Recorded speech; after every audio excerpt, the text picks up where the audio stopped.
Payg'ambar sollallohu alayhi vasallam ham aytadilar, Alloh taolo Qur'oni Karimda ham aytadi, la yukallifullohu nafsan illa wus'aha.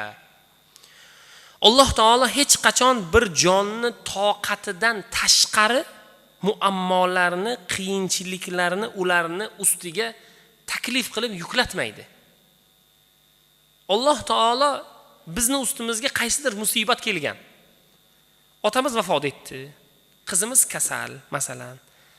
Onamiz betob yoki oila ajrashuv yoqasiga kelgan. O'sha musibatga bizni toqatimiz yetadiki, Alloh taolo bizni ustimizga shunday musibatlarni yuklab qo'ydi. Agar toqatimiz yetmaganida, bizni kuchimiz yetmaganida Alloh taolo u musibatlarni, u mas'uliyatlarni bizni bo'ynimizga yuklamaydi. Eng qiziq joyi shunda. Odamlar besabrlik qiladi, o'zini ichkilikka beradi, o'zini chekishiga beradi, o'zini qiyinchilikka beradi, noumid bo'ladi, xafa bo'ladi. Birodar, xafa bo'lmang. Agar sizni toqatingiz yetmaganida Alloh sizni ustingizga yuklamasdi buni. Allohga shukr keltiring, Alloh taologa shukr qiling. Sizni toqatingiz mana shu narsaga yetarkan, Alloh taolo sizni ustingizga mana shu qiyinchilik bo'ladimi, mas'uliyat bo'ladimi, yutuq bo'ladimi, mansab bo'ladimi, nima bo'lsa, Alloh taolo sizni toqatingizdan ziyodasini sizni bo'yningizga yuklamaydi. Alloh taologa shukr aytishlik, har bir musibatlarga, har bir narsalarga inshaalloh buzusiz har birimiz sabr ila, yaxshilik ila Alloh taoloni arqonini mustahkam olgan holatda hayotimizni davom ettirmoqligimiz kerak. Wa'tasimu bihablillahi jami'an. Alloh taoloni arqonini mustahkam oling, ya'ni dinni mustahkam oling. Shariatni mustahkam oling. Hadisni, Qur'onni, shariatni mahkam tutsangiz, albatta inson najotga yetadi. Najot mana shunda. Najotni boshqa narsadan izlash xato. Va mana shuning uchun har bir bandalar Alloh taolodan so'rasalar, Alloh taologa tavakkul qilsalar, Alloh taologa yopishsalar, inshaalloh maqsadlari, holatlari hol bo'ladi. Maqsadlari ravo bo'ladi. Alloh taolo hammalariga Allohning o'zi yengillik beradi inshaalloh. Bir odamdan qarz so'raganida, qarz beruvchi odam sen bizga vakil keltir dedi.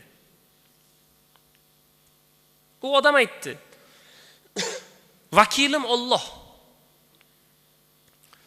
Unda biror bir kafiling bormi? Sen to'lamasang, sening nomingdan to'lovchi bormi dedi. Shunda aytdiki, kafilim ham Alloh. Vakilim ham Alloh, kafilim ham Alloh. Men orada odam qo'shmayman dedi. 1000 tilla tanga oldi qarzga. U ham berdi, vakiling ham Alloh, kafiling ham Alloh. Men shunga ishondim. Mana bu senga qarz so'ragan miqdor, mana 1000 tilla tanga. Uning uyi dengizdan u tomonda edi. Kemani mindida 1000 tilla tangani oldida kemani u tomoniga minib tijoratini qilib, ishini bitirib, holatni yakunlab, aytilgan vaqt, aytilgan muddatdan bir kun oldin 1000 tilla tangani tayyorlab dengizni oldiga kelsa, o'sha kuni shamol bo'lyapti, kema yo'q, u tomonga o'tadigan kema yo'q. Lekin va'da bergan. Nima va'da bergan? Vakilim ham Alloh, kafilim ham Alloh. Shunda aytdiki, men Allohni o'rtaga qo'yib va'da berganman. Aytilgan vaqt kelyapti, lekin sabablarga ko'ra kema yo'q. Alloh taologa duo qildi. Ya Robbiy, seni men kafil qilganman, seni vakil qilganman. Mana shu har bir narsani egasi o'zingsan.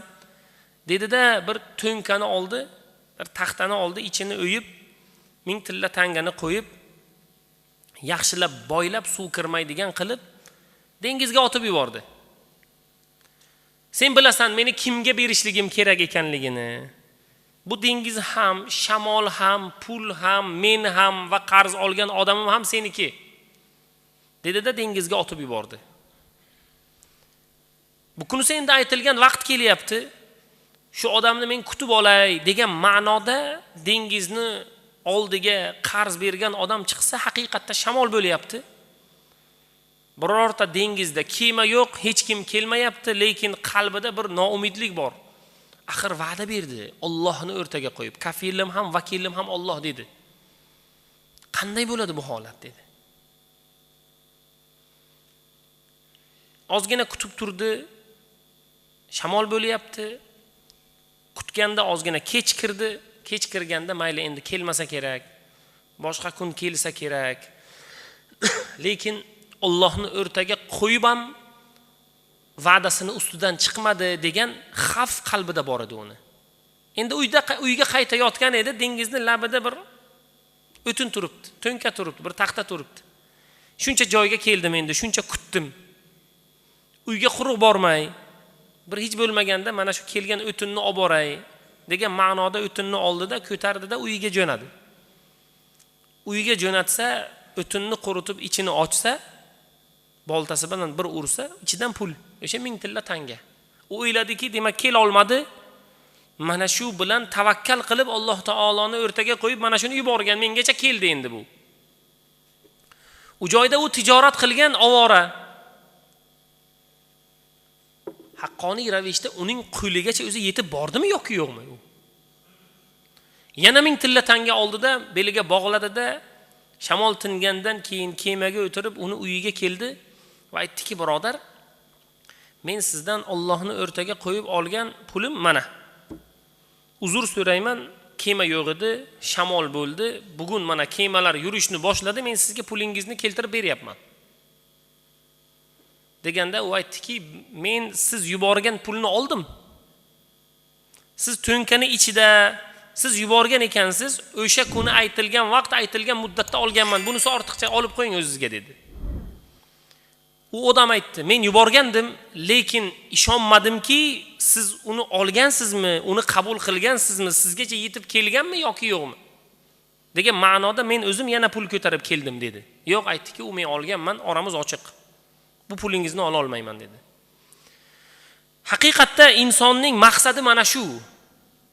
Alloh taolo uchun amal qilinsa, Alloh taolo uchun qadam qo'yilsa, har bir amallar Alloh uchun bo'ladigan bo'lsa, Allohni, uning rasulini va payg'ambar sollallohu alayhi va sallam aytganlaridek, atiulloh va atiur rasul va ulul amri minkum.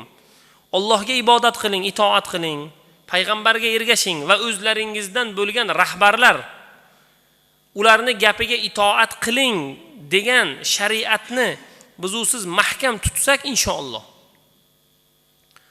Alloh taolo uchun amallarda bardavom bo'lsak, xolis, Alloh taoloni o'zi biz usizni ishimizni to'g'rilaydi. Allohning o'zi ishimizni o'nglaydi, ibodatlarimizni qabul qiladi. Maqsadlarimizni, va'dalarimizni to'g'ri va sobit bo'lmog'ini Alloh taoloni o'zi inshaalloh ta'minlab beradi.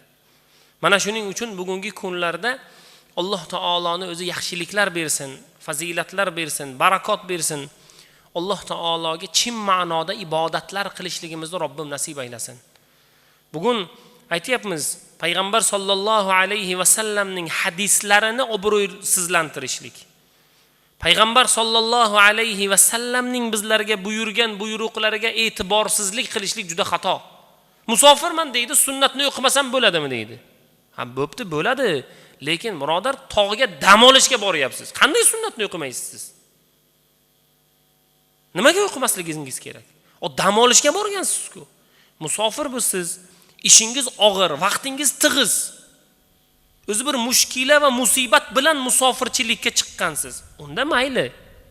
Lekin chorvoqqa, toqqa, u yoqqa, bu yoqqa bugungi issiq kunlarda dam olishga boradiganlar hatto sunnatni o'qimoqchi emas. Alloh taoloni o'zi panoh bersin. Ibodatlarimizni ko'paytiraylik. Xolis ibodat qilaylik. Chin ma'noda ibodat qilaylik. Nega sunnatlarga biz beparvo bo'lmasligimiz kerak? Chunki erta qiyomatda Alloh taolo hisob kitob qilayotgan vaqtda farz amallarimizga Alloh qaraydi. Farz amallarimizda kamchilik bo'lsa, Alloh taolo farishtalardan so'raydi. Yana buni boshqa namozlari bormi deydi. Boshqa namozlar qaysi namozlar? Sunnat namozlar. Ha, bor sunnat namozlari desa olib kelib hisoblattiradi Alloh taolo. Yana boshqa buni namozlari bormi? Bor, nima namozlar? Nafl namozlari bor. Tarovih o'qigan, tahajjud o'qigan, shukrona o'qigan, tahiyyati masjid o'qigan. Bormi yana namozlari? Ha, bor namoz. Olib kelinglar deydi-da, yana farzga hisoblattiradi. Unda to'liq bo'lsa inshaalloh Alloh taoloning o'zunga fazl beradi. Demak, kerak vaqtda mana shu sunnat namozlar ham, nafil namozlar ham bizga as qotadimi? Qotadi albatta. Shuning uchun biz usiz bu namozlarga beparvo bo'lmaylik. Kim ayta oladi? Meni yoshligimdan namoz farz bo'lgandan keyin meni qazoyim yo'q. Bitta ham qazo namozim yo'q deya olmaymiz-ku.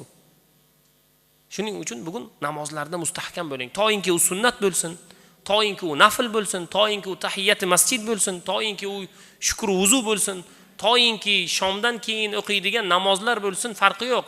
Namozlarda mustahkam bo'lingki, Alloh taoloning o'zi savoblarimizni ziyoda aylasin. Ibodatlarimizni qabul aylasin. Farzand va zurriyotlarimizni qorilardan, olimlardan, hojilardan bo'lishliklarini Robbil alaminning o'zi inshaalloh hammamizga taqdir qilsin.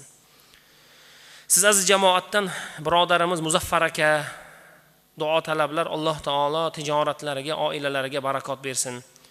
Dilora farzandlari haqlariga duo talab ekanlar. Umida Begim bir birodarimizni farzandlari 7 oylik tug'ilgan ekan. Inshaalloh Alloh taolo shifoyi komil bersin. Anvar aka ish boshlamoqchi ekanlar, Alloh yaxshilik bersin. Bir birodarimiz o'g'il farzand ko'rgan ekanlar, Imron Salim deb nom qo'ygan ekanlar. Alloh taolo qorilardan bo'lishliklarini Robbim nasib qilsin. Zeybiniso hoji ona vafot etgan kunlari ekan, farzandlari duo talab ekanlar. Alloh taolo oxiratlarini obod qilsin. Mehriddin aka masjidimizni ta'miriga ihson qilganlar. Alloh taolo ihsonlarini qabul aylasin. Nabijon o'g'li Akobir siz jamoatdan duo talablar. O'tkir o'g'li Amon farzand talab ekanlar. Nodir aka siz jamoatdan duo talab. Alisher aka farzandlari haqlariga duo talablar. Mustafa aka o'g'illari Shahrom haqlariga duo talab ekanlar. Hurmat usta aka siz jamoatdan duo talab. Vafo Haydar xo'ja aka siz jamoatdan duo talablar. Zavqijon Abdulloh Abdumalik siz jamoatdan duo talablar. Abdurrahim inshaalloh musofirda ekanlar. Alloh taoloning o'zi yengillik bersin. Alloh taoloning o'zi mushkulotlarni oson qilsin. Eldorbek haqlariga duo talab ekanlar, imtihonga kirayotgan ekanlar. Alloh taolo osonlik bersin.